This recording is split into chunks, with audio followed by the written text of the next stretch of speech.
Bonsoir amis téléspectateurs, un plaisir de vous retrouver dans votre édition du soir. Abonnez-vous sur cette chaîne Afrique Sport Live pour ne rater aucune vidéo. Ce journal, chers amis, que nous allons débuter avec l'équipe nationale égyptienne qui détient désormais son nouveau sélectionneur. La Fédération égyptienne de football a tenu parole lundi. L'instance a limogé le sélectionneur Hossam El Badri après une entame dans les éliminatoires de la Coupe du Monde 2022 correcte sur le plan comptable mais préoccupante dans le contenu. La Fédération s'était alors donné 48 heures pour lui trouver un successeur et elle a annoncé ce mercredi la nomination de Carlos Queiroz sur le banc des Pharaons alors qu'il reste sur 3 expériences consécutives en sélection avec le Portugal, l'Iran puis la Colombie. Carlos Queiroz va ce coup-ci découvrir le continent africain.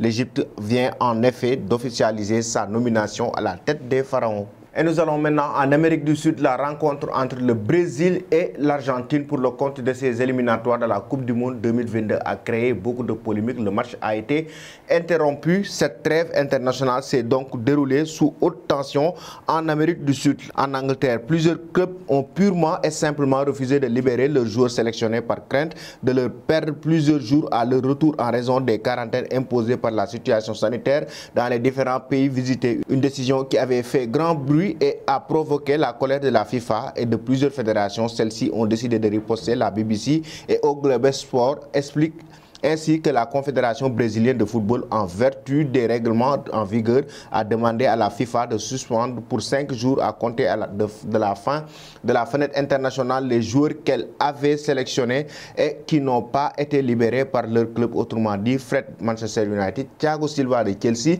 Ederson et Gabriel Jesus de Manchester City, Roberto Firmino, Alisson et Fabinho de Liverpool ainsi que Rafinha de Leeds United ne pourront pas jouer en Premier League ce week-end. Et puis nous allons maintenant parler de Mercato avec Nampalys Mendy, le milieu de terrain sénégalais dont le transfert a échoué vers Galatasaray. Les deux équipes avaient trouvé pourtant un accord pour le transfert en prêt de Nampalys Mendy, mais finalement cela n'aura pas lieu. Le milieu de terrain de Leicester, Nampalys Mendy, ne rejoindra donc pas Galatasaray en prêt, même si les deux clubs ont conclu un accord. Selon Foot Mercato, le transfert a échoué car Mendy était toujours avec l'équipe nationale du Sénégal et ne pouvait pas se rendre à Istanbul pour terminer son examen médical avant la fermeture du mercato turc ce mercredi soir. Une situation que déplore le représentant du joueur Yassine Hayat qui a tout tenté jusqu'à la dernière minute avec Galatasaray et Leicester. On a tout essayé pour tenter de le faire arriver à Istanbul ce mercredi, mais le timing était trop juste et ne nous permettait pas de pouvoir réaliser la visite médicale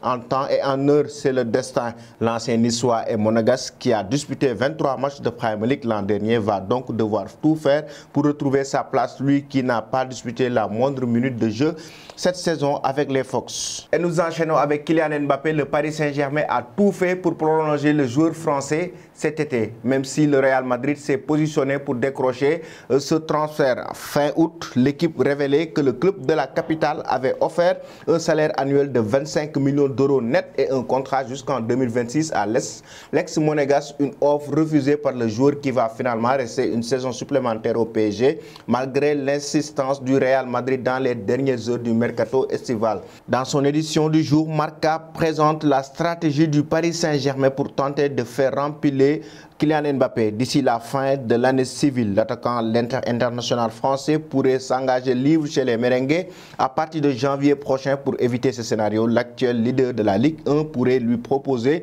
une prolongation de 2 ans supplémentaires en cours de l'automne avec des montants supérieurs à la dernière proposition précise. Le quotidien espagnol, le 31 août, le Parisien évoquait un montant de 45 millions d'euros. Et nous allons terminer ce journal, chers amis, avec Eduardo Camavinga qui a été présenté ce mercredi au Real Madrid. Il a découvert ce nouveau club mais aussi ses nouveaux coéquipiers. Le rêve qui prend forme pour Eduardo Camavinga une semaine après l'annonce officielle de son transfert vers la Maison Blanche. L'ex-milieu de terrain du Stade Rennais s'est entraîné pour la première fois avec ses nouveaux coéquipiers ce mercredi avant de tenir une conférence de presse de présentation sans complexe. Le Français s'est livré sur ses ambitions personnelles mais aussi sur sa joie de rejoindre un club aussi prestigieux prestigieux dans lequel évoluent certains des meilleurs joueurs du monde. L'idée est de jouer autant de minutes que possible. Je suis très heureux, c'est peut-être l'un des plus beaux jours de ma vie, comme celui où j'ai été appelé en équipe de France pour la première fois.